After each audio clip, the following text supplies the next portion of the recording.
tu les programmes et l'hiver d'après, c'est tourné en Indonésie en ouverture de DJ Snake sur toutes les plus grandes scènes de DJ Snake. Tu as 15-16 ans et vous êtes en train d'organiser un festival quand même en plein centre-ville de Concarneau.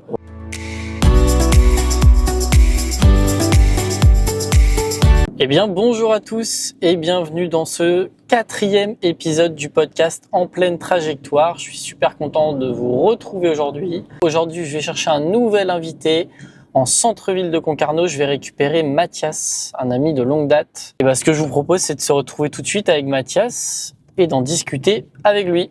C'est parti. Hello. Ça va ou quoi? Ouais, toi? Yes. Bon, ça va? Ouais, ça va et toi? Bon, ouais. Tu m'emmènes en balade? Exactement.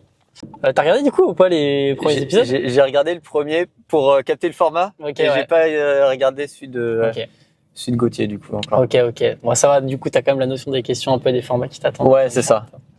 Mais je voulais pas trop me spoil, tu vois. Ouais. J'ai juste regardé le premier que t'as sorti et puis après, Ouais. je rattraperai. Ouais, bon, ça va. Il y a le tongue. Première question du podcast, qui est maintenant devenue iconique, parce que j'ai forcément, au bout de 2 épisodes déjà, ça a marqué les gens. J'imagine bien. Est-ce que tu peux raconter, et c'est pas facile, depuis quand, où et comment on s'est connus? Quand, où, comment, je sais pas exactement, mais pour moi, je dirais à l'Espace Jeune en 2012, parce que en 2012, je faisais de la musique avec Yoann et Vincent. On avait le groupe d'Upsteam, et puis toi, t'étais donc dans la Junior Asso Conk Riders, et puis qui organisait, Junior Asso fondatrice de Concarneau by Night, et pour lequel, donc l'événement, on était programmé donc avec Dubsteam. Et je pense qu'on s'est connus un poil plus tard. Parce que moi, la première année, je réfléchis un peu, mais je pense que ça devait être plus tard. Moi, je suis arrivé à la 2e édition de Concarneau by Night. Ouais, ça devait être en 2014, peut-être, ou un truc comme ça. Ça fait donc plus de 10 ans qu'on se connaît. Ouais. Magnifique. Et de toute façon, on va revenir sur ça parce que c'est quand même un truc qui est cool à raconter, je pense. Mais avant ça, petite rétrospective habituelle. Est-ce que tu peux nous dire où tu es né, quel âge tu as, qui tu es, comment tu t'appelles? Donc, je suis Mathias Devic, j'ai 26 ans, je suis né à Quimperlé et j'ai grandi à Concarneau. Magnifique, plus belle ville du monde. T'as toujours été à Concarneau? Ouais, de la maternelle au lycée, j'étais sur Concarneau. Ok. Et c'est après où t'as bougé pour les études et tout? Ouais, c'est ça, tout à fait. Sinon, pas de déménagement, de changement d'école, de ville, rien de ça, quoi. Ça marche. Est-ce que tu peux nous dire quel type d'élève t'étais à l'école? Plutôt bon élève, premier rang, mauvais élève, dernier rang, au milieu? Ouais, clairement middle. Élève niveau moyen, un peu plus. Ok. J'étais pas un mauvais élève. J'étais toujours gravité autour de la moyenne et un peu plus, quoi. Ok. J'ai eu mon bac, j'avais à ça d'avoir la mention. Donc je dois être à 11,95, une connerie du genre. T'étais pas l'élève bruyant qui foutait le bordel, t'étais un Non. classique, pas chiant, qui s'était merdé pour avoir les notes correctes. Ouais, c'est ça. Après, je pouvais suivre des conneries, mais jamais initiateur. T'étais pas le fautif principal. Non. Avant d'aller jusqu'au bac et de déjà parler de ce premier choix, au collège quand même, du coup, tu te plonges dans la musique assez vite. Ouais. Alors déjà, pourquoi tu te plonges dans la musique et finalement, comment ça arrive? C'est venu assez naturellement. Déjà, moi, j'ai grandi dans une famille très branchée musique, où tous mes tontons, mon père font de la musique, mon grand frère fait de la musique. Du coup, je grandis dans cet univers-là. Et donc, c'est venu naturellement lors d'un voyage scolaire avec donc Yoann et Vincent. On était en 4e. Tous les 3, on écoutait de la musique. Et quand on est rentré de ce voyage, on s'est regroupés tous les 3, quoi, et on a fondé donc Dubsteam. C'est venu comme ça, et puis ça a duré un petit moment quand même, pratiquement 10 ans, je pense. Ouais. Et c'était quoi l'idée du groupe? L'idée du groupe, il a pas mal évolué, mais on avait, lors de ce voyage justement, on écoutait de la dubstep, donc Skrillex notamment. Ok. Et c'était vraiment, c'était en 2011 ou 2012, j'ai plus l'année exacte du coup. C'était vraiment l'année où Skrillex il avait pété et tout avec ses premiers albums. Et donc c'était un peu ça l'idée, c'était de faire de la dubstep. C'était ça un peu le projet initial.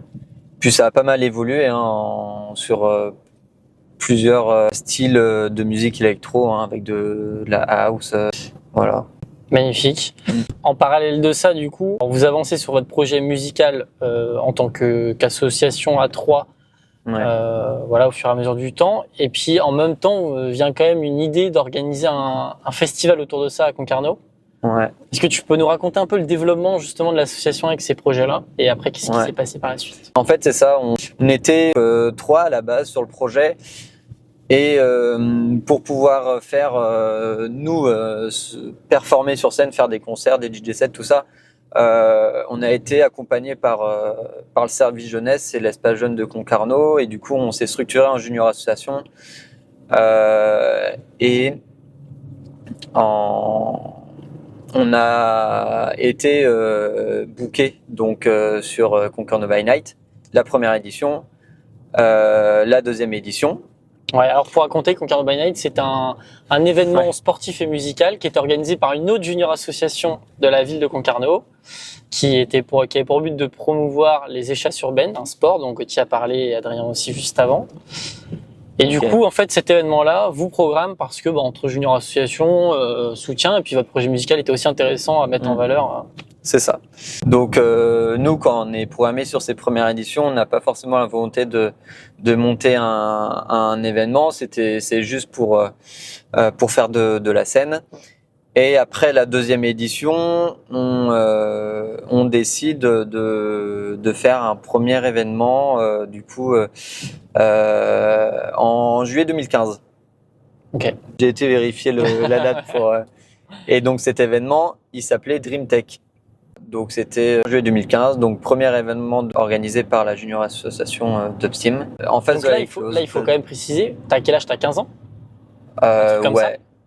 Du coup, je suis en seconde. Ouais, donc t'as 15-16 ans et vous êtes en train d'organiser un festival quand même en plein centre-ville de Concarneau. Ouais. Il y a une vraie scène, il y a des vrais artistes, je veux dire, c'est pas une blague, quoi, c'est un vrai concept. Ouais. Et donc, carrément, donc on monte ça sans trop de connaître ce milieu-là. Ouais. Déjà à l'époque, j'avais fait la programmation. Ça se passe bien? Ça se passe bien. On programme notamment, à l'époque, le nom du projet c'était Alvan Project. Donc déjà 2015, tu vois. Ouais, c'est vrai. L'idée. C'est dingue. Et c'est fou de se dire ça, tu vois. Premier événement qu'on produit, qu'on organise, et au final, un des artistes que tu programmes, c'est un gars qui va tourner sur l'Eurovision 8 ans plus tard, quoi. C'est clair. Donc très drôle et puis c'est marrant, quoi, de se rappeler ça.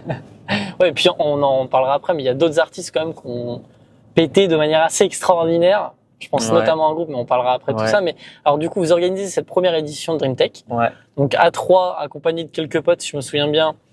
Vous pondez cet événement-là en plein mois de juillet à Concarneau. Donc, c'est quand même super truc. Ouais. Dans mes souvenirs, il faisait beau. Ça se passe plutôt très bien. Et en fait, le même été, toujours, il y a Concarneau by Night et vous y jouez aussi. Oui. Et je me souviens d'une réunion où moi, je me fais convoquer avec Concarneau by Night, évidemment de mon côté, et toi du ton côté avec Dream Tech et Dubsteam. On se retrouve tous en même temps à une réunion à l'espace jeune de Concarneau. Ouais. Et là, c'est quoi il se passe quoi? Du coup, pour contextualiser, je pense on est fin d'été. Et effectivement, il y a cette réunion à l'espace jeune, donc les deux projets se passent le même été, à 2 ou 3 semaines d'intervalle, toujours soutenu, accompagné par le service jeunesse. Et il nous propose en fait de réunir nos deux junior associations et nos événements et d'en faire qu'un seul à partir de l'été prochain. Donc cet été-là, il y a eu la première édition de Dream Tech et la 3e édition Concarneau by Night. Ouais. Et il faut le dire, c'est des événements qui quand même avaient mine de rien une belle ampleur pour le fait que ça soit organisé par des juniors associations, tout ça. Ouais. Et à un moment donné, la mairie de Concarneau et le service jeunesse, ils se sont dit, non mais là, les gars, 2 festivals comme ça, on va pas pouvoir soutenir indéfiniment. Oui. Donc réunissez-vous, faites quelque chose de peut-être plus intelligent et enfin plus important à 2, plutôt que d'éparpiller un peu les graines partout, quoi. Exactement. Et du coup, avec ces 2 juniors associations là, on décide de continuer avec continuer avec Concarneau by Night. Et donc à partir de la 4e édition, Concarneau by Night est organisé avec ces 2 juniors associations là. Ouais. Voilà. Et toi, tu as quel rôle dans cette organisation là? Donc moi, je me charge de notamment la programmation et la communication. Ouais. À cette époque-là, du coup, moi, je suis en première. Tiens, on peut bifurquer 2 secondes sur le choix scolaire. Comment tu t'arrives au niveau, enfin en seconde, là, faut faire un choix de bac. Comment tu choisis le bac que tu vas passer? Alors, parce que ma réponse est liée, je pense, à une autre question qui vient peut-être plus tard. Mais du coup, moi, j'ai fait un bac SCMG. C'était pas mon premier choix. C'est pour ça que peut-être je parlerai. Pourquoi c'est pas ton premier choix? En fait, moi, depuis enfant, en fait, j'ai toujours été passionné par et intrigué par l'aéronautique. En seconde, je fais l'option BIA à Pierre-et-Garin, brevet d'initiation aéronautique. Et en fait, j'avais envie de faire donc un bac S pour faire un cursus suivre un cursus plus scientifique et devenir pilote de ligne. Je voulais piloter des avions. Magnifique. Voilà. Attends, on a fait le BIA à 1 an d'intervalle du coup. J'ai dû le faire l'année juste après toi. Ah ouais. Ok. Et bah c'est beau. Ouais, le hasard comme quoi. Ouais. En seconde, donc je fais cette option-là. Ça se passe bien. À la fin d'année, donc il y a ce brevet-là qu'on passe. Je l'ai pas, je l'obtiens pas. C'est vrai. Ouais, je l'ai pas eu. En gros, j'ai pas forcément les bonnes notes et pour aller en S. Ouais. Du coup, je vais en SMG. Voilà. C'est un choix par défaut, du coup, ça te plaît pas forcément ou? Si, au final, enfin, aucun regret d'avoir fait ce cursus-là. Enfin, je pense, enfin, si je devais le faire, je referais ça, quoi. Je pense. Parce que l'idée, du coup, c'était, est-ce que tu envisageais encore de faire pilote de ligne à ce moment-là? Ou est-ce que tu t'étais dit, là, c'est bon, je passe à autre chose et on verra? Ouais, j'étais passé à autre chose, ouais. Ok. Et ça, c'est pas, enfin, ça n'a jamais été un truc compliqué, c'était un peu en mode la vie. Non, c'était un peu un objectif. Je savais que c'était très compliqué, tu vois. Ouais. Et je pense, si j'avais vraiment voulu, je me serais déter à avoir le BIA déjà d'une. Et j'aurais été meilleur dans les matières scientifiques. Exactement, c'est ça. Ok, donc tu fais le choix bac STMG. Ouais. Et après, tu choisis de faire quoi? Après le bac? Ouais. Après le bac, donc j'essaie de faire un BTS communication. Ok. Comment tu choisis ce BTS? Parce que en fait, donc en SAMG, déjà ça m'apporte énormément de bases du coup de management et de gestion. Okay. C'est tout l'intérêt de ce cursus-là que je peux déjà déployer dans le projet de Concarneau by Night. Ouais. Et mon choix d'aller en BTS communication, c'est justement, je m'étais du coup plutôt renseigné sur les cursus possibles pour travailler dans l'événementiel, faire de la programmation. Et donc la communication, c'est une voie possible parce qu'il y a de l'événementiel en communication. Ouais. Et donc je fais ce choix-là en fait parce que je vois que à côté de de mon lycée, j'ai cet engagement-là dans Concord by Night et que ça me plaît bien et que professionnellement aussi c'est quelque chose que j'aimerais bien faire, l'événementiel. Et donc ça se passe comment comme étude? Qu'est-ce qu'on y fait déjà? Et comment toi tu trouves finalement le BTS? Qu'est-ce qu'on y fait? On apprend la base du métier de communicant. Donc on a de la culture de communication, on a de la PAO, donc de la publication assistée par ordinateur. Donc on travaille sur InDesign, Illustrator, Photoshop, voilà, des logiciels comme ça. On apprend à s'en servir. On a des cours de stratégie et plan de communication, de relations presse. Donc on apprend vraiment les bases de la communication. Et aussi ce qui est important dans ce BTS là, c'est que comme dans beaucoup d'autres BTS, c'est qu'on a des stages.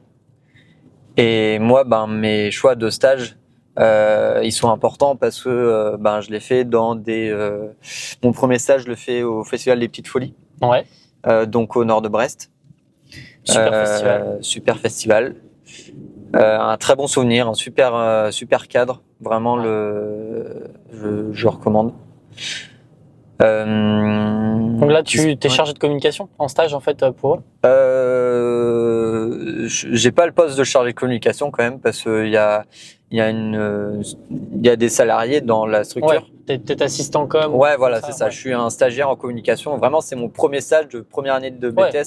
Du coup, j'ai pas de grande ce qui est normal responsabilité. C'est un stage de 7 ou 8 semaines, quelque chose comme ça.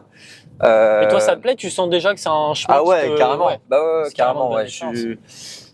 Et donc, non, vraiment un super bon stage. Très, très bon souvenir. J'apprends beaucoup de choses. Parce que c'est la première fois que je suis vraiment intégré dans une équipe professionnelle, en fait, qui organise un festival. Et donc ça, c'est mon premier stage. Le deuxième stage, toujours sur Brest, je le fais dans une agence de production donc qui accueille et organise des tournées d'artistes en Bretagne et dans la région brestoise. Donc pareil, là, c'est un stage en communication de cette semaine. Et là, ça te plaît aussi? Parce que du coup, c'est un peu différent du festival. C'est différent parce que du coup, on a sur ma période de stage, on a dû faire, on a accueilli de mémoire 4. En tout cas, moi, j'ai été présent sur 4 événements. Ok. Donc autour de Brest et puis un à Rennes également. Donc ouais, expérience qui te plaît? Ouais, complètement. Vraiment, mes 2 stages de BTS, c'est des super expériences et qui m'apportent beaucoup de connaissances. Ouais. Que je peux en fait déjà m'en servir pour justement le projet Concord by Night, toujours avec cette idée en tête d'emmagasiner un maximum de connaissances et d'expériences, de contacts aussi, au profit de ce projet associatif à Concarneau, quoi. Et après le BTS, tu te dis quoi? Je vais continuer mes études et tu continues. Ouais. Qu'est-ce que tu fais du coup exactement? Après mon BTS, je candidate dans les 3 licences pro. Dans l'événementiel, dans gestion de structure musicale. Sauf que je suis pas retenu. Donc j'ai fait 3 candidatures, je suis pas retenu. Je regarde les annonces de service civique. Ok. Parce que sinon j'allais avoir une année où je fais rien. Du coup. Tu voulais en profiter pour quand même te faire une expérience. Ouais, je trouvais que c'était un peu tôt pour me lancer dans le monde du travail. Voilà, j'ai que un bac+2. J'avais envie de continuer à faire des études et avoir encore pouvoir faire un stage où je puisse prendre des contacts et puis prendre de l'expérience toujours. Ouais. Et du coup, vu que je suis pas pris en licence pro direct après le bac, donc je fais un service civique. Toujours dans un festival qui s'appelle les Eclectics, c'est du côté d'Angers. Ok. Et donc là, je suis en action culturelle et un peu de communication également sur une mission de 8 mois, de octobre à juin. Donc ça occupe quasiment toute ton année scolaire. Et en fait, ça tombe parfaitement parce que c'est sur le temps d'une année scolaire. Ouais, trop bien. Donc je fais ça se passe trop bien. Donc c'est une asso, l'équipe elle est trop bien, je me fais des potes. Hein. Le festival aussi te plaît? Ouais, le festival, le projet, tout, c'est vraiment encore une fois une super expérience. Et pour le coup là, c'est une première longue expérience, donc de 8 mois où je suis intégré dans une équipe d'un festival. Je découvre Angers aussi, c'est la première fois du coup que je pars un peu loin. Voilà, le BTS était sur Brest, donc ça restait proche. Là, je suis sur Angers, la ville elle est trop bien. Je pense une de mes meilleures années post-bac, vraiment encore jusqu'à maintenant. Ok. Et alors après, ça se passe comment du coup? Parce que ce contrat il se termine, c'est pas un truc renouvelable, c'est pas un truc qui mène à c'est ça. un emploi? Clairement, c'est ça. Je savais que je venais là pour combler mon année de trou en fait, et pour prendre de l'expérience. Et du coup, je repostule des licences pro. Ouais. Cette fois-ci, je dois faire 8 candidatures, donc j'en fais un peu plus cette année-là. Okay. Je passe des entretiens à nouveau. Ouais. Je crois au total, il y en a 2 où je suis accepté. Ok. 2 qui te plaisent? Ouais. De toute façon, les 8 me plaisaient. Hein. Ouais. C'est juste que, oui, du coup, par rapport à l'année d'avant où j'avais fait que 3, je pense de mémoire, les 3, elles étaient la plus loin, elle devait être au Mans ou à Angers. Ok. Alors que là, du coup, j'ai tablé vraiment sur toute la France. Ok. J'ai pas réfléchi. Je me dis, hop, je fonce, je regarde tout ce qui existe sur le territoire et puis. Ouais. Ok. Donc il y en avait une à Annecy, il y en a une dans le sud, il y en a une à Metz. Je peux répondre positivement à 2 licences pro et je décide d'aller à Montbéliard. Ok. Donc c'est la licence pro, un nom à rallonge, mais en gros c'est organisation de spectacles, d'événementiels et de loisirs. Okay. En gros c'est la licence pro communication événementielle pour faire large. Et ça se passe bien du coup? Ouais, ça se passe bien. T'intègres le truc, donc c'est un diplôme d'1 an. Ouais, c'est un an. Qui donne un bac plus 3. Exactement. Et du coup c'est drôle parce que je retrouve une pote avec qui j'étais en service civique. Quand moi j'étais en service civique, elle était en stage. Okay. Et du coup, on se retrouve là-bas à Montbéliard, donc trop cool. Trop cool. Et comment c'est qui? C'est Eugénie. Ah, c'est Eugénie. Bah, dédicace. Ok, trop bien. Eugénie.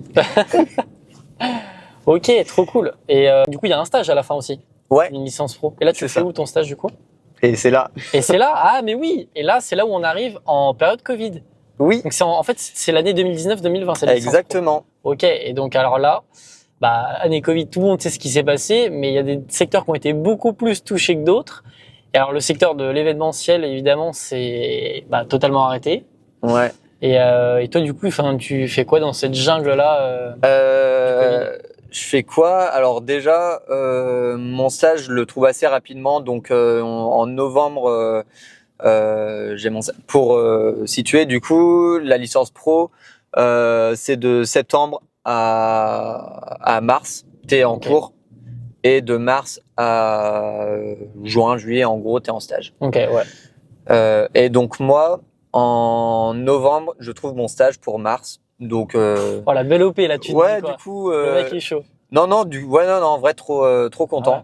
Jusque là, en vrai, même mes 2 stages de BTS, j'ai jamais eu de galère à trouver ou quoi que ce soit. J'ai jamais eu besoin d'être aidé par les réseaux de profs ou je sais pas quoi. Ouais. À chaque fois, je les ai trouvés tout seul et donc trop bien. C'est peut-être aussi parce que tu avais des choses dans ton CV qui faisaient la différence, comme Concarneau by Night, et qui t'ont aidé. Ouais, et que mon projet était clair et il était cohérent, quoi. Ouais. Trop bien. Et c'est du coup, c'est quoi? C'est un festival? Du coup, je fais c'est ça. Le stage dans lequel je suis pris, c'est à la Nuit de l'Erdre, donc à Nantes. Ouais. C'est un peu au nord de Nantes. Très connu comme festival aussi. Ouais. Après le Hellfest, c'est le plus gros festival de la région Pays de la Loire. Donc trop content. Et assez serein du coup sur la poursuite de la licence quand arrivent tous les partiels, t'as pas ça à penser. Tu sais que ton stage tu l'as et que t'es l'esprit un peu plus libre, quoi. Ouais. Et effectivement, du coup, arrive le début de mon stage en mars. Je fais 2 semaines en présentiel et premier confinement, mi-mars. Ouais. Je rentre du coup à Concarneau. Je fais 2 semaines à distance. En fait, je travaille tout le mois de mars. Parce que le festival avait lieu quand? Le festival a lieu fin juin. Ok, donc pile à la fin de ton stage. Ouais, c'est ça. Je terminais par le festival. Je devais faire 2 semaines après, quelque chose comme ça. Ok. Et après, Magnifique. fin du stage. Ok. Donc là, confinement et. Confinement. Et du coup, c'est quoi? Enfin, la suite, là, t'es un peu perdu. Je suppose que même Ouais. les festivals, c'est pas trop quoi te dire. Ça se passe comment? Enfin. Ben ouais, tout le monde est perdu à cette Ouais. époque-là. Effectivement, le secteur événementiel, les festivals sont à l'arrêt. Ouais. Sauf qu'on ne sait pas trop où on va pour l'été 2020. C'est très flou pour le moment. Mais on voit bien que le festival, de toute façon, il peut pas se maintenir. Donc, en fait, début avril, l'ASSO annonce que le festival n'aura pas lieu. Ok. Ce qui se passe, c'est que du coup, mon stage, il est arrêté. Ouais. Mais en accord avec l'université, l'asso qui est organisatrice du festival et moi, donc on décale ma période de stage à l'automne 2020. Ok. Parce qu'ils avaient une autre. Pour le festival de 2021 du coup. Ah oui, ok. Là par contre on n'est pas sur les mêmes missions en termes de C'est peut-être communication. moins concret, c'est plus. Voilà, en fait mais c'est un notion travail stratégique, différent ouais. que sur les mois et semaines vraiment avant le festival. Ouais. Là on est 8 à 6 mois avant le festival, du coup les enjeux en communication sont différents.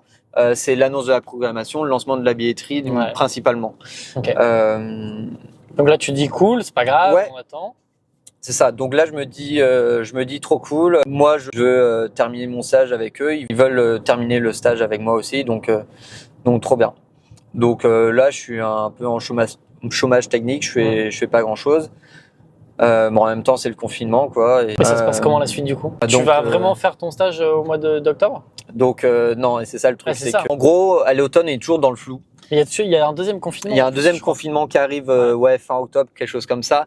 On est toujours dans le flou pour les festivals sur l'été 2021. Ouais. Du coup, ils engagent pas la communication et tout le lancement de la billetterie et tout ça.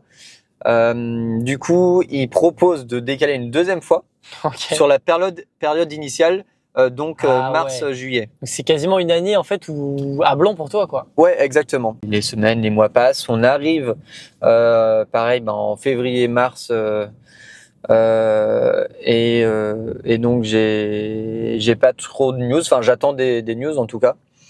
Et là, en fait, c'est mon responsable de promo qui m'appelle et qui me dit de trouver un autre organisme, une autre structure pour faire mon stage, pour valider en fait la licence. En finir une bonne fois pour toutes. Parce que déjà l'université avait accepté exceptionnellement qu'on puisse passer en fait notre soutenance de stage sur l'année universitaire d'après. Mais ils pouvaient pas l'accepter pour une deuxième année. Du coup, il fallait que je trouve un nouveau stage. Et là, c'est la galère. Donc là, on est encore en plein Covid. Le monde de l'événementiel est toujours à l'arrêt en début 2021. Ouais, ça commence un peu. Il y a des trucs qui se font. Il y a l'histoire d'une jauge où on peut pas dépasser 5000, je crois, ou alors c'est des événements assis. Mètres carrés par personne et tout. On va revenir à Concarneau Magnette après, mais je voulais juste que tu termines cette licence. Du coup, elle se termine comment? Elle se termine Du coup, je fais mon stage à la mairie de Concarneau parce que j'ai pas forcément le temps de trouver une structure. J'ai pas le temps de me repencher sur des démarches de faire des candidatures pour d'autres structures. Et comme moi. J'ai grandi à Concarneau, j'ai ce projet-là associatif à Concarneau où j'ai des contacts du coup en mairie. Je trouve ce stage du coup à Concarneau assez facilement et rapidement, donc qui débloque la situation. Donc j'intègre le service communication, voilà, pour De la mairie de Concarneau en à la mairie de stage. Concarneau, et je valide ma licence en tout fin août 2021. Ok. Donc je dois être dans les derniers T'auras fait étudiants, 2 ans finalement pour la licence, quoi. Exactement. Ok. Ouais. Commencé en septembre 2019, fini en août 2021. Ouais. Sans redoubler, en ayant des bonnes notes, mais voilà. Ouais. En vrai, ouais. Du coup, des très bonnes notes pour le coup. Ouais, et du coup, d'ailleurs, c'est peut-être aussi avec le fait que ça te plaisait plus que les cours de lycée, etc. Et t'as Exactement. réussi à t'épanouir et Ouais, c'est ça. Ben ouais, parce que c'est les licences pro, c'est quelque chose de très concret. T'as des projets tout au long de l'année avec des projets tutorés. T'es vraiment sur le terrain, c'est hyper concret et du coup c'est hyper stimulant et motivant quoi. Et effectivement, moi je marche beaucoup à ça et du coup ouais, j'ai des bonnes notes. Trop De bien. souvenir, ouais, je dois être à peu près 14, quelque chose comme ça quoi. Ah ouais. Et on va revenir à Concarneau by Night quelques instants. Donc Concarneau by Night 4, on a dit qu'on se réunissait. Ouais. Nous, la première junior association des chasses urbaines, on est plutôt tourné sur la partie après-midi, le sport, les animations de l'après-midi, etc. Toi, avec ton groupe de musique, vous êtes plutôt tourné sur la partie musicale, programmation, communication. Ouais. Mais qu'est-ce que ça va donner un peu cet événement-là au fur et à mesure ? Quel rôle tu vas prendre et comment on va se structurer? Tu peux peut-être raconter ça parce que c'est intéressant quand même. Ouais. Ça arrive pas à tout le monde ce genre d'expérience. Ben complètement. Donc la 4e édition, c'est la première édition à 2 associations. Donc effectivement, de notre côté avec Yoann et Vincent, donc on charge de la programmation notamment. Et l'événement d'édition en édition, en fait, il se structure. Il est toujours soutenu et accompagné par la mairie. Moi, du coup, quand je suis en BTS communication, j'apprends aussi le démarchage de partenaires. Ouais. Et du coup, à partir de la 5e édition, à la 5e édition, on fait une édition un peu anniversaire. On l'a fait sur 2 jours. Déjà anniversaire au bout de la 5e. Ouais, mais on avait des ambitions déjà. Donc année où ça prend une ampleur un peu différente, voilà. Carrément. Où on passe sur 2 jours et on a des premiers partenaires privés. Donc moi je me charge notamment de ce relationnel là avec les partenaires privés, aller chercher, faire des dossiers de partenariat, des offres commerciales, tout ça. Voilà. Ouais. C'est ça qui va nous permettre de croître, de passer sur 2 jours, etc. Parce que effectivement, ça permet d'avoir des financements, de pas que se reposer sur des subventions publiques. Et effectivement, d'augmenter le budget programmation notamment, et tout le budget de l'événement de manière globale. Voilà. Et donc si je me trompe pas, à la 6e édition, fini les juniors associations, on passe en association loi 1901, donc c'est-à-dire les associations sous statut classique, parce qu'on grandit avec l'événement et que ça y est, on a tous passé 18 ans. Ouais, c'est ça. Ouais, c'est ça. C'est à partir de après la 5e édition où du coup on est en décembre 2018, on fait la première assemblée générale de l'association Concarneau by Night. Et effectivement, à partir de la 6e édition, Concarneau by Night, l'événement est organisé par sa propre association. Est-ce que tu peux nous dire ce que ça devient globalement à la fin? Combien d'éditions au final? Ouais. Pour combien de personnes? Ça représente quoi comme événement? Alors, donc, quand on crée l'association en décembre 2018, on doit être, je pense, une bonne douzaine du coup de membres à intégrer l'association. Donc toi tu passes coprésident? Ouais, c'est ça. C'est ça, on était coprésident sur la première année. On est coprésident. Et après tu seras président et moi vice-président, peut-être un truc comme ça. Exactement. Ouais. Et donc d'année en année, ça continue à se structurer. On continue à développer les partenariats, les budgets. Ça devient de plus en plus professionnel en fait, parce que toi aussi à l'organisation, tu prends de l'expérience par tes parcours, voilà, exactement. Et du coup, c'est des choses que tous les deux on arrive à transmettre dans ce projet-là. Et donc on va jusqu'à une 9e édition en 2022. Ouais, exactement. C'est ça, hein, On n'a pas fait en 2020 parce que Covid. On a réussi en 2021 voilà, malgré toutes les normes horribles. Il faut le dire, c'était une édition. Moi, je pense à tous les gens de l'événementiel et dont toi, tu fais partie. C'est pour ça que j'en parle. Mais c'est vrai que c'était quand même sacrément sport. Hein. C'était vraiment des éditions. On s'est bagarré. Ouais, c'est vrai que en 2021. C'était un peu chaud parce que il y avait ces histoires de passe sanitaire qui venaient tout juste d'être opérationnelles en fait au début d'été. Et du coup, c'était chaud.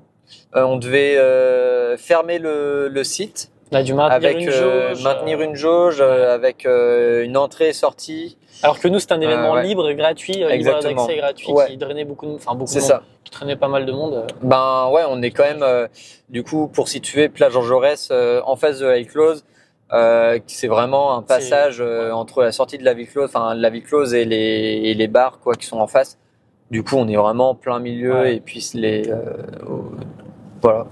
C'est combien de personnes à peu près drainées sur toute une journée?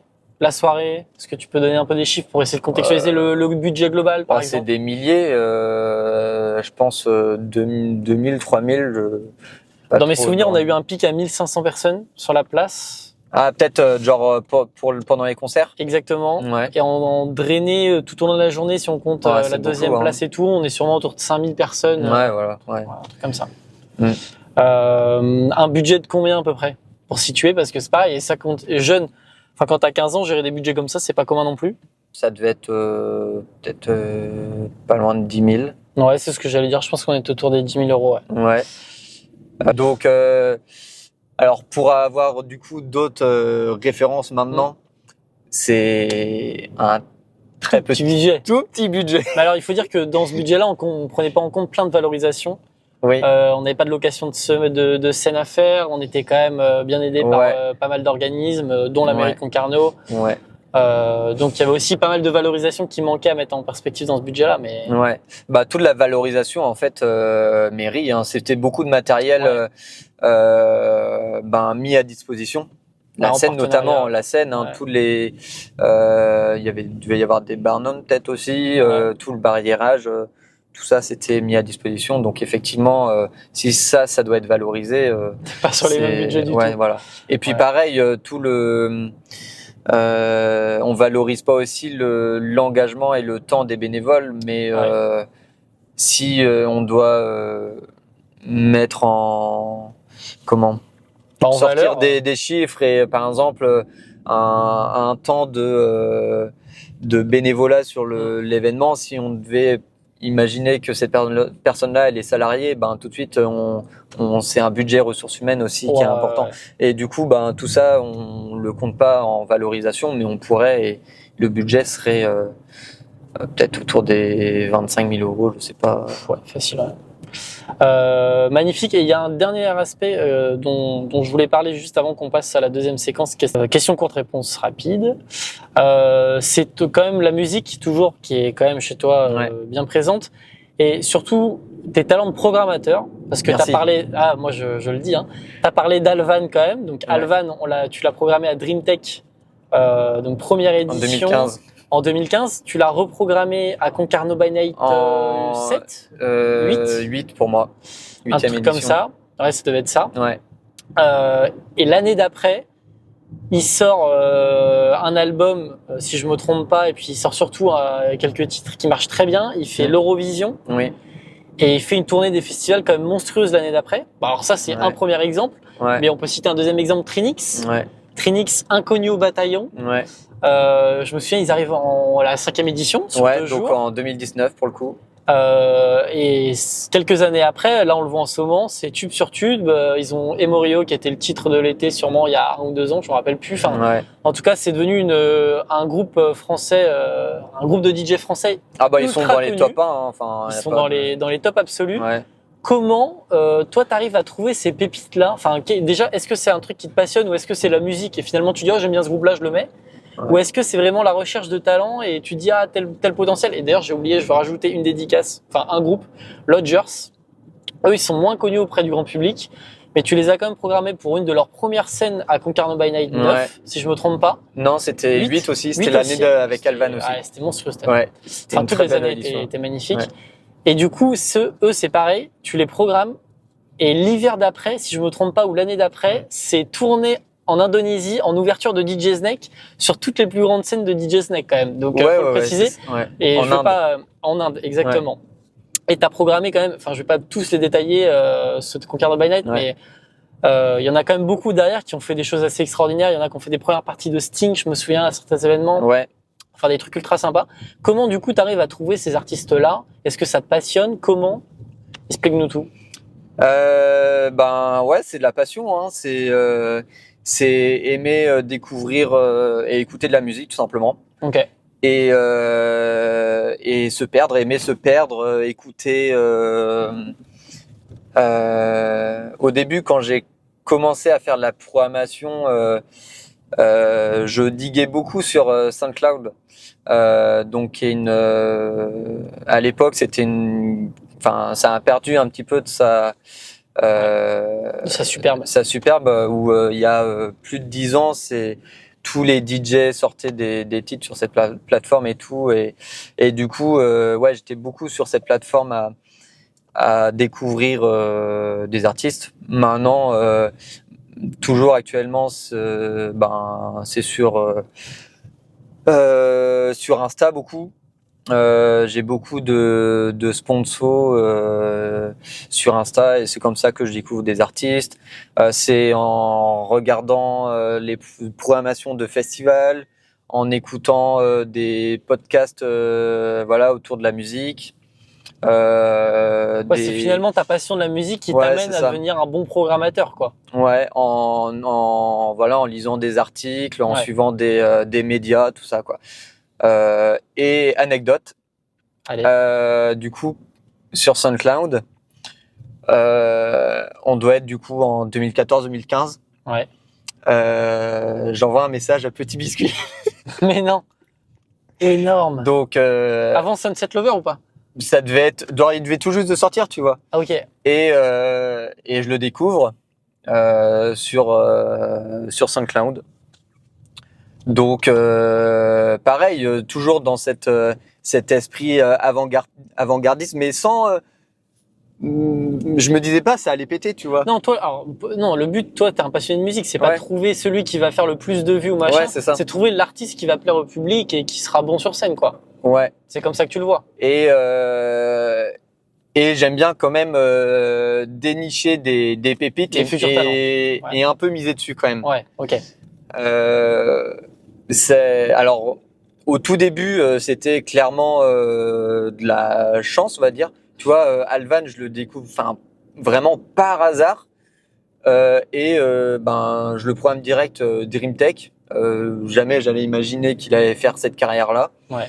D'ailleurs, dédicace, il m'a envoyé un message quand j'ai annoncé le lancement du podcast. C'est vrai. Donc, j'espère pouvoir faire un épisode avec lui. Ça serait carrément cool. Si Alexis, t'es par là, dédicace à toi. Il a le même prénom que moi en plus, donc il est forcément très bon, quoi. Oui. Et pour revenir à l'anecdote, Petit Biscuit me met un vent. Il m'a laissé en vie. Aïe. Voilà. Alors que c'était pas une star, quoi. Alors que non, c'était pas une star. Il avait jamais fait de concert. Il devait avoir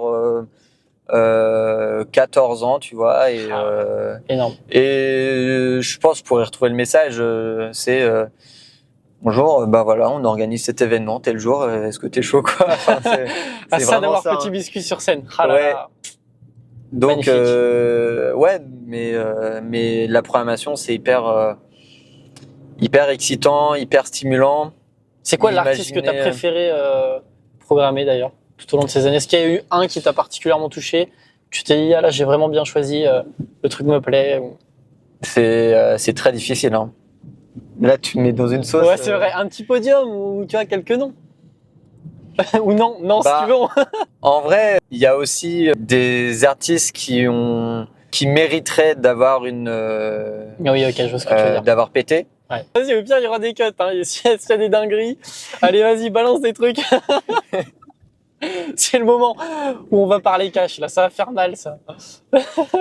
Non, mais il y a des artistes peut-être auxquels tu... Oui, ouais, il y a des artistes auxquels je je tiens plus, qui me parlent plus aussi actuellement. Ouais.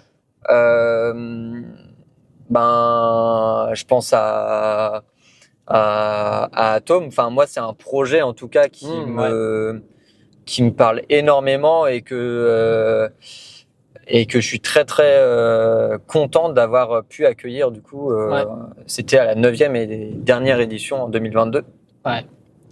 Après, pareil, Lodgers, super content. C'est des gars sympas que tu cites. Tu précises humainement, c'est des bons artistes. Et des bons humains. Dans une autre échelle aussi, Ojun, il a c'est pas son projet a pas forcément pété, mais c'est un super artiste et musicien qui est dans d'autres projets et du coup c'est aussi ça. Enfin, il y a des projets au début que j'ai pu programmer qui sont arrêtés. Mais il y a aussi du coup derrière ces projets des musiciens en fait qui continuent dans d'autres projets et donc c'est tout aussi valorisant pour un amateur de voir que il y a des artistes qui continuent quoi. Ouais, carrément. On va passer à la deuxième séquence, mais avant, moi je tiens aussi à rajouter 2-3 noms qui me plaisent beaucoup et si les gens veulent aller les écouter, ils peuvent. Les Gordon, je me souviens, ils avaient déjà leur grosse notoriété, leur bonne notoriété, mais super groupe. Lanterne notamment, je pense qu'il y a une deuxième musique que j'aime beaucoup et j'ai oublié le nom.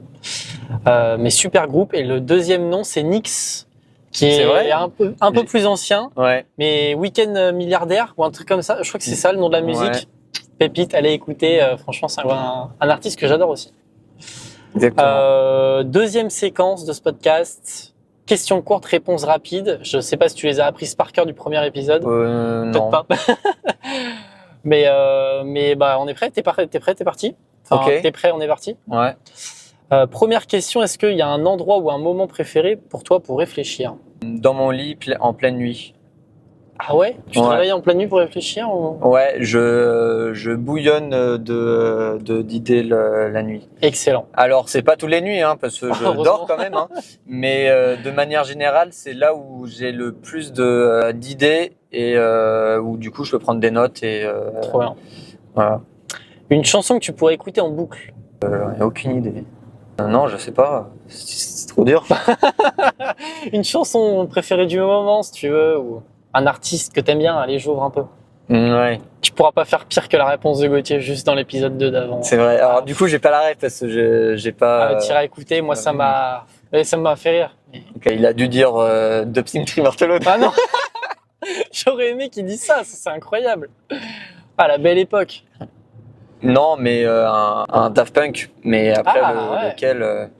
Ok. Non, mais ok. Daft Punk. J'adore. Ouais. Un truc qui te motive le matin. On va manger le petit-déj,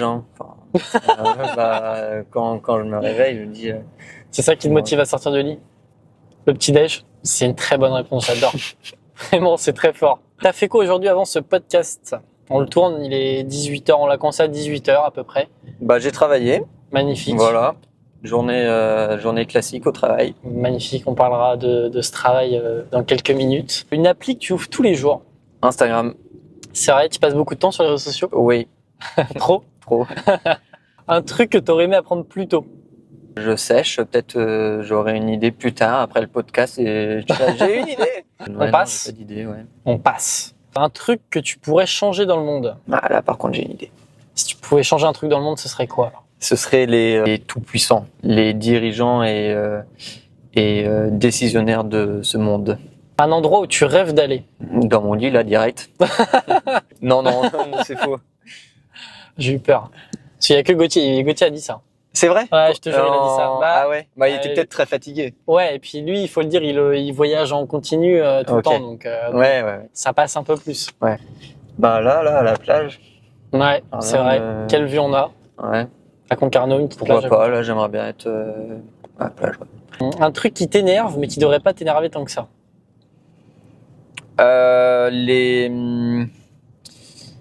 L'utilisation des mauvais mots. Je m'explique. Ouais. Dire le mot autocar au lieu d'un bus. J'adore. Genre, tu vas pas utiliser la bonne signification. Ouais, Genre, oh tiens, là, il y a ce car-là, il va tel endroit. Ben non, c'est pas un car, c'est un bus. j'adore. Tu vois, c'est pas la même. Effectivement, c'est similaire. C'est un transport en commun qui roule, tu mets des gens dedans. Voilà. Mais avec un bus, tu vas pas en voyage à l'autre bout de la France. Ah ouais, j'adore. Ok. Alors ça, j'en rigole, mais c'est un peu ouais, ça m'énerve pas vraiment, mais j'en rigole quoi. Ouais. Du coup, quand j'aime bien couper les gens et dire bah non, en fait, c'est pas ça que tu veux dire. Ou faire genre que je comprends pas alors que c'est très clair. Parce qu'ils ont pas utilisé le bon mot. Est-ce que tu as un rituel avant un moment important ou un truc que tu aimes bien faire? Non. Non, j'ai pas de rituel. Tu t'en fous quand c'est un moment stressant, tu y vas en mode. Tu vois, avant un examen, avant un entretien, avant. Je sais pas, un moment important, une échéance, un truc. Est-ce que tu as une habitude, une routine? Ouais, du coup, si je reprends l'exemple, je sais pas, d'un examen, d'un entretien, c'est faire le vide, se concentrer sur sa respiration, tu vois, des exercices un peu comme ça. Ça t'aide à te déstresser? Ouais, pour se recentrer un peu sur le moment, l'épreuve qui va arriver, quoi. Ok. Une personne connue ou pas que tu aimerais bien rencontrer? Nouvelle colle. J'ai pas d'idole, tu vois. Sur 7 milliards d'êtres humains. Bah ouais. Après, connu ou pas, ça peut être quelqu'un au hasard. Du coup, j'ai pas forcément de nom, mais parce que j'ai pas de référence, mais tu vois, quelqu'un qui a un parcours dans l'événementiel, une personne importante dans l'industrie musicale, dans les festivals, tout ça. Ok.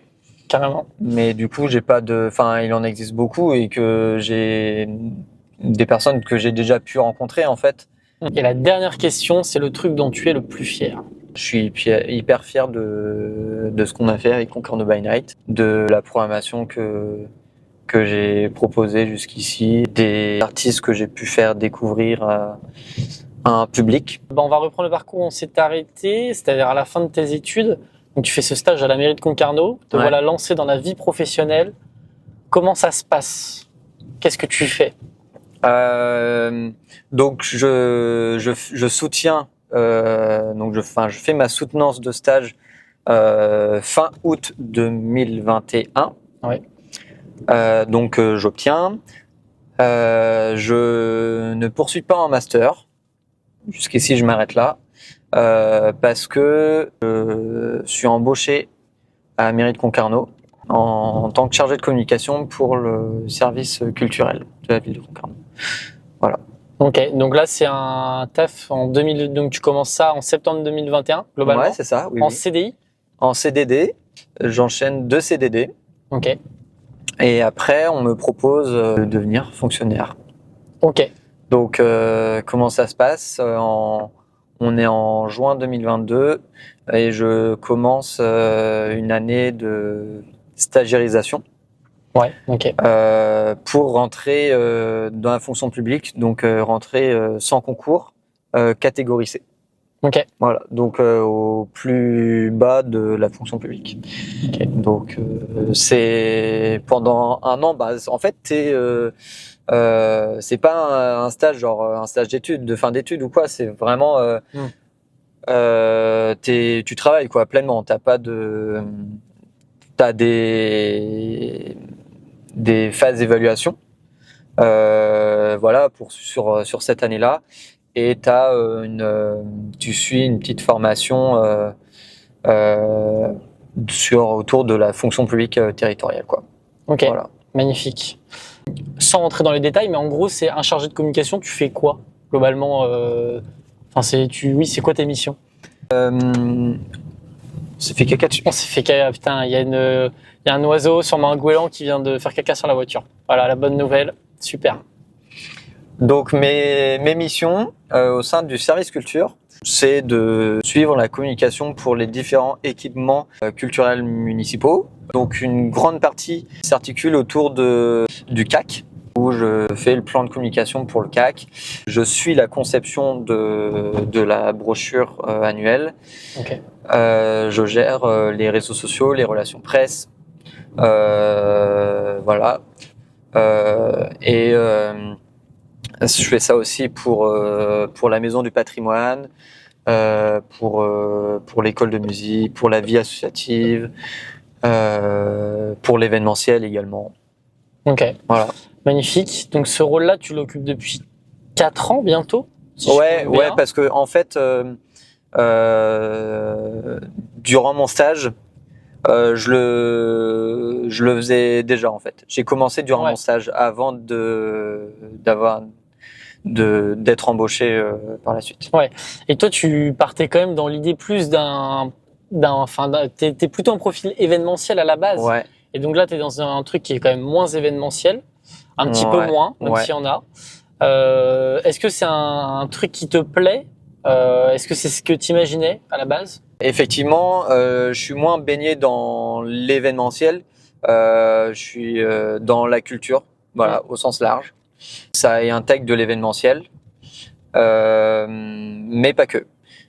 Et effectivement, j'ai la volonté, notamment d'évoluer professionnellement vers autre chose, parce que je ressens le besoin aussi de changer un petit peu de parcours et professionnel. Ouais.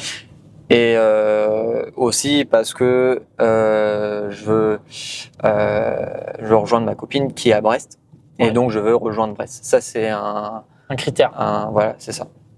Ça marche. Et à quel moment tu sens que l'expérience, ça commence à te satisfaire en disant « ça y est, j'ai fait le tour, je veux changer ». Est-ce que c'est au quotidien, au fur et à mesure où tu te dis « c'est bon ». Est-ce que, je sais pas, d'un coup tu dis « allez, j'ai envie de changer ». Enfin, ça vient comment en fait cette réflexion-là d'envie de changement et de rapprocher de Brest du coup finalement? Alors, cette réflexion-là, elle vient après l'envie de rejoindre Brest. Okay. Parce que, en fait, ça fait plus de 2 ans que je candidate sur des postes pour rejoindre Brest. Okay. Donc, dans le secteur de la musique, dans l'événementiel, de manière générale, et la culture, toujours.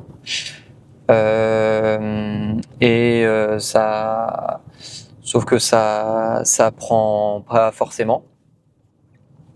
Et du coup là, c'est plutôt récemment que je suis plutôt entré dans cette réflexion-là et pourquoi pas découvrir et m'orienter vers autre chose.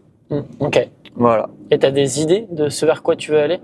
Ouais, j'ai des idées autour du numérique, du multimédia, principalement de l'informatique aussi, ça me plaît pas mal. Voilà. Donc ça implique une nouvelle formation, de se reformer, c'est ça? Ça peut passer par là, oui. C'est même, ça dépend. De manière générale, ça serait de la formation.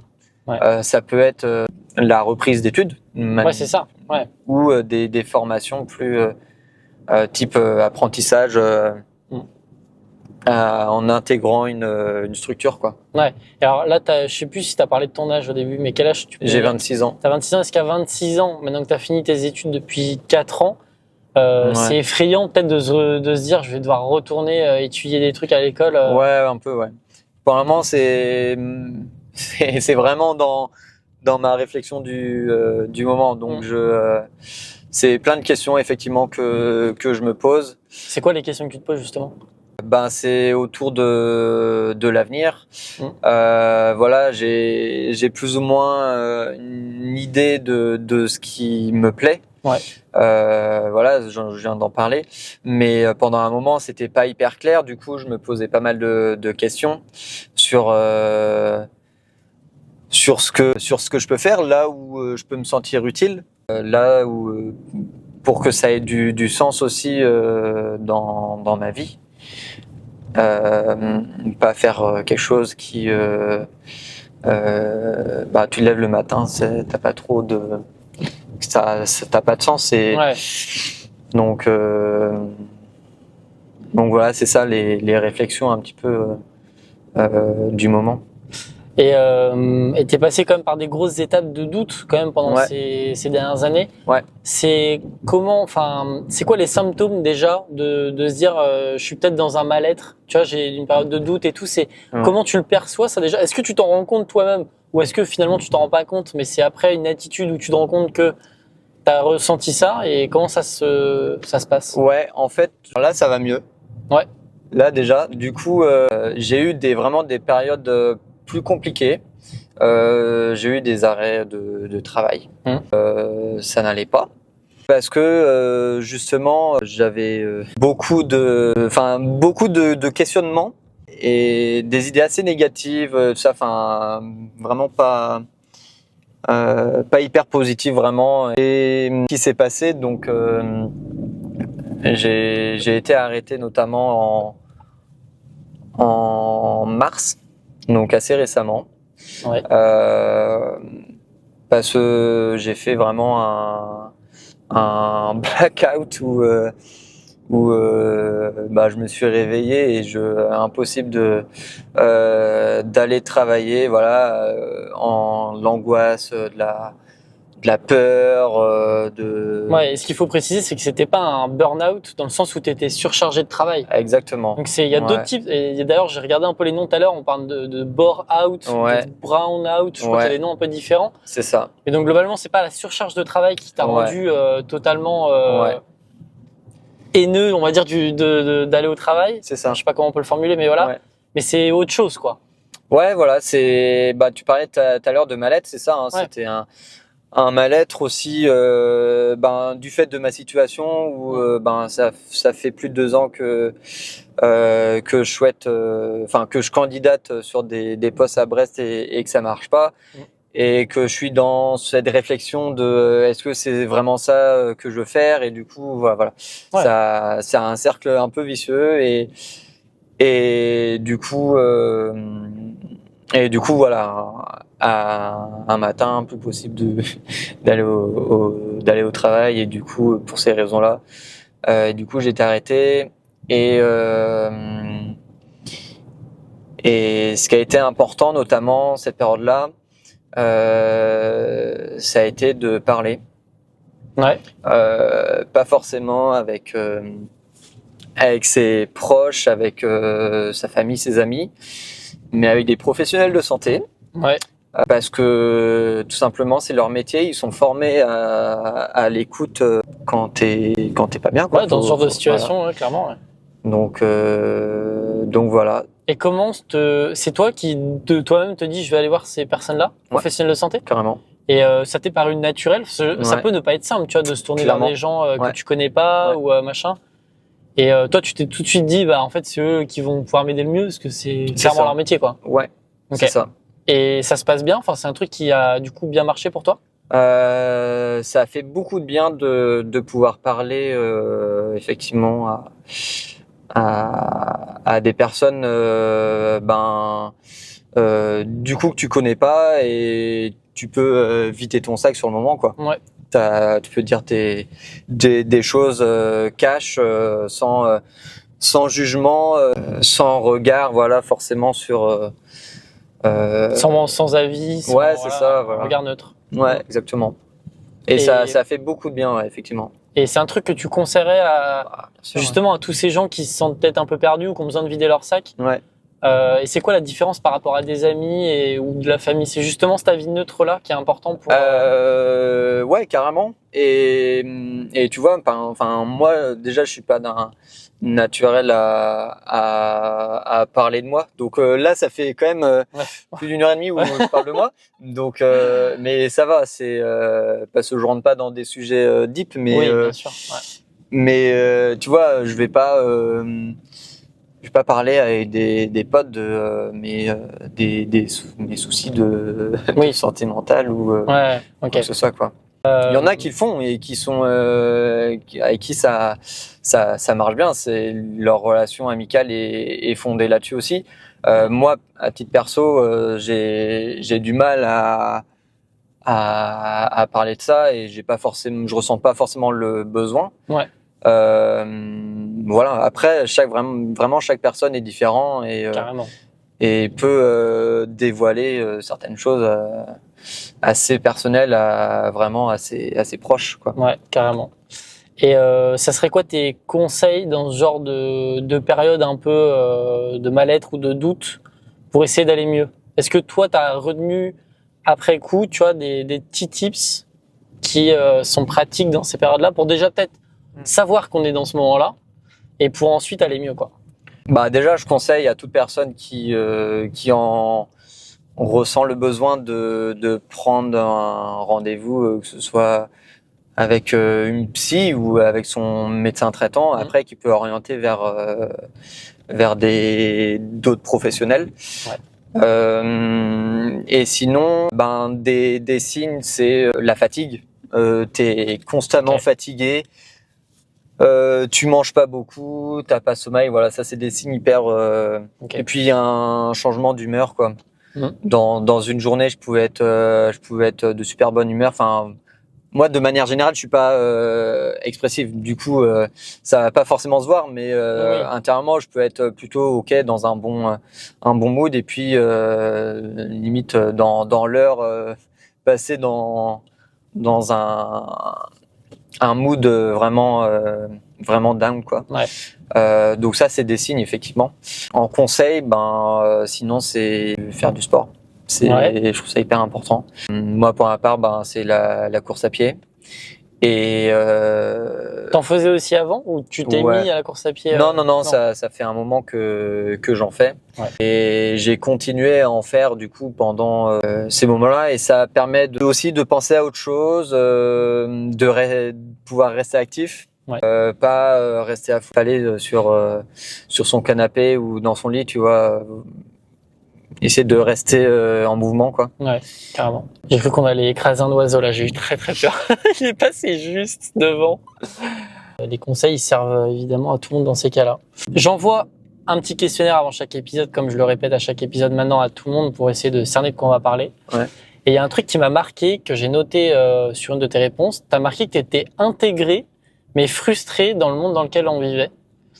Je sais pas si tu te souviens avoir marqué ça. Si, ouais, si, mais pourquoi tu as marqué ça et qu'est-ce que ça signifie pour toi? Déjà, effectivement, je suis intégré, parce que socialement et professionnellement, voilà, j'ai un travail, je suis autonome financièrement, voilà, t'as des amis, une copine, c'est ça. Une vie. Mais frustré, c'est lié à ma réponse de tout à l'heure sur les décideurs et les politiques de ce monde, quoi. C'est plus à propos de ce point de vue-là. Donc c'est pas la sensation que tu pourrais donner plus, c'est la sensation que le monde qui tourne autour de toi n'est pas le bon, devrait être différent, quoi. Ouais. Ok.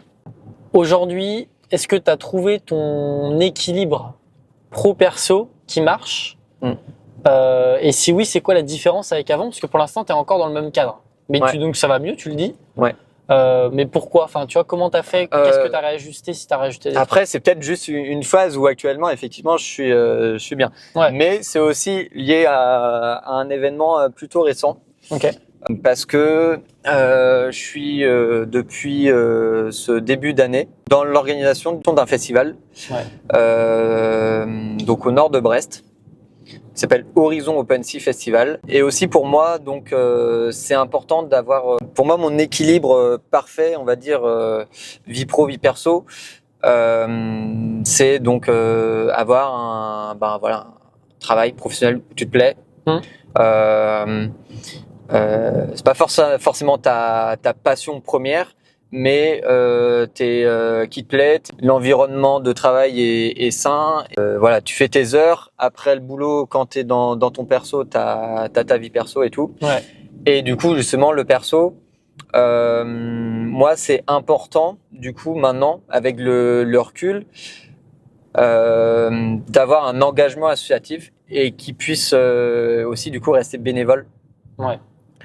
Parce que avec Conquer by Night, qui est un engagement bénévole également, j'ai mis beaucoup d'énergie. Ouais. Et ça m'a beaucoup fatigué. C'est une des raisons pour lesquelles l'événement est actuellement en pause. Ouais. On va dire le mot pause. Ouais, c'est vrai qu'on dit le mot pause, là, on s'engage, hein, Ouais. attention. Et et du coup, ouais, j'ai pris du recul justement sur cet engagement-là bénévole que j'ai eu. Parce que depuis cette année où je suis dans l'organisation d'un festival, donc c'est un engagement bénévole dans une association où on est tous bénévoles, et c'est un équilibre entre mon pro et le perso qui me convient. Ouais. En fait. Et c'est parce que ça me prend pas, ça me bouffe pas toutes mes journées, toute mon énergie. Et à côté, je peux aussi faire avoir mes activités aussi personnelles. Voilà, je parlais de la course à pied tout à l'heure. Et puis, Ouais. voilà. Ce serait quoi un peu la situation rêvée? Qu'est-ce que tu aimerais en gros qui arrive pour avoir une situation parfaite? C'est avoir justement du coup un taf qui te plaise peut-être un peu plus qu'actuellement, enfin en tout cas un truc différent qui vient renouveler une nouvelle expérience et du coup avoir cet équilibre-là à côté un projet associatif. C'est ça, bah là je l'ai pratiquement, hein, Ouais. mais il me manque juste un emploi sur Brest et puis là l'équilibre parfait comme tu dis, je pense on y est. Hein. Magnifique. J'ai une dernière question avant de passer à la dernière séquence que j'ai posée aux autres et je sais pas si tu auras envie d'y répondre mais je la pose. À chaque fois on a parlé salaire avec les autres pour donner une idée de quel métier donner accès à quoi en termes de salaire. Est-ce que tu peux nous dire, alors, peut-être en globalité en tant que fonctionnaire, tu as parlé de grade et tout, nous expliquer comment ça fonctionne, peut-être la rémunération des fonctionnaires et puis toi si tu veux le dire combien tu touches à peu près. Alors, donc moi, effectivement, je suis catégorie C. Combien de catégories fonctionnaires? C'est A, B, C, D? Exactement. Ouais. Quand tu rentres son concours, tu peux rentrer catégorie C. Après, tu as des concours, effectivement, pour monter en grade et en responsabilité aussi. Et donc, moi, actuellement, mon poste, il est calibré entre deux catégories. Entre catégorie C et catégorie B. Ça veut dire que si je passe le concours de catégorie B du cadre d'emploi administratif, parce que mon poste, il est dans ce cadre d'emploi-là. Si j'obtiens ce concours, je peux demander à passer en catégorie B. Okay. Voilà. Et du coup, tu as une grille avec des échelons. Donc, tous les 1 an à 3 ans, en fonction de là où tu es arrivé dans l'échelon, tu montes d'une échelle, en gros, d'un échelon. Okay. Et ton indice évolue et ta rémunération, ton salaire évolue également. Moi, en fourchette, en gros, donc je suis catégorie C, le plus petit grade, et je dois être échelon 5 ou 6. Très honnêtement, je sais même pas. Sur combien d'échelons en tout? C'est de 0 à 10 par exemple? Enfin, c'est de 1 à 12 ou 13, je crois. Ah oui, ok. Donc, et au sein d'une catégorie, du coup, tu as d'autres échelles. Enfin, moi, je suis adjoint administratif. Et après, tu as première classe, seconde classe ou quelque chose comme ça. Je suis vraiment pas calé là-dessus. Alors c'est très compliqué, mais en tout cas, c'est rangé, c'est bien rangé dans la fonction publique, quoi. Ouais, c'est ça. Et donc, alors, dans la catégorie C, par exemple, à titre d'exemple, quelle est la fourchette de salaire qu'on peut espérer? En gros, c'est de... moi, je parle honnête. Hein, le brut, c'est gentil. Hein, mais moi, ce qui m'intéresse, c'est à la fin du mois ce que j'ai sur le compte en banque. Entre, allez, on peut dire 1650 et 1850 quoi. T'as un mois où t'as des primes, tu peux avoir aussi des heures sup. Si tu travailles, enfin moi dans mon cas, tu vois, je peux faire des heures sup, travailler en horaire décalé, les week-ends, en soirée. Du coup, ça c'est valorisé aussi. C'est des heures sup qui sont valorisées. Ouais. Trop bien. On va passer à la dernière partie du podcast qui se projette un peu plus sur le futur. D'abord, tu te conseillerais quoi si toi tu te recroisais il y a quelques années, le Mathias qui a 15 ans, 18 ans, est-ce que tu lui conseillerais quelque chose? Est-ce que tu lui dirais un petit truc? Fais ce que t'aimes, quoi, de manière générale, et soigne ton réseau. C'est quoi le conseil que tu donnerais à quelqu'un qui traverse une période de doute, de remise en question, de mal-être? Parler, c'est ce que je disais tout à l'heure, c'est communiquer et parler.